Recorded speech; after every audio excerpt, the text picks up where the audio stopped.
টাকা এমন একটা জিনিস যেটা পাওয়ার জন্য মানুষ নিজের জীবনটা উজাড় করে দেয়। মানুষ বলে যে টাকায় সবকিছু হয় না, কিন্তু সত্যি তো এটাই যে বর্তমানে টাকা ছাড়া মানুষের কোনো অস্তিত্ব নেই। হাসপাতালের অসুস্থ মানুষটা জীবনে বাঁচা মরার সাথে লড়াই করে চলেছে, কিন্তু ডাক্তারের প্রথম কথা হলো যে আগে টাকা জমা করুন, তারপরে চিকিৎসা হবে।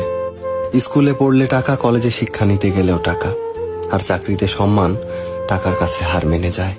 কোথাও গেলে টাকাটাই সবার আগে দরকার হয়। টাকা থাকলে মানুষ মানুষকে মানুষ ভাবে। টাকা ছাড়া মানুষটা যতই সৎ সহজ ভালো মানুষ হোক না কেন, সমাজ সে মানুষটাকে অবহেলা করতে শুরু করে। বাস্তবতা তো এটাই যে টাকা শুধু দরকারই হয় না, আজকাল মানুষের সব থেকে বেশি প্রয়োজনীয় জিনিস হয়ে উঠেছে। টাকা আছে সেই ঠিক, সেই সব থেকে সম্মানী ব্যক্তি এবং সম্মানের যোগ্য। আর যার কাছে টাকা নেই, তার সত্যিগুলোকেও খুব সহজে মিথ্যে বানিয়ে দেওয়া যায়।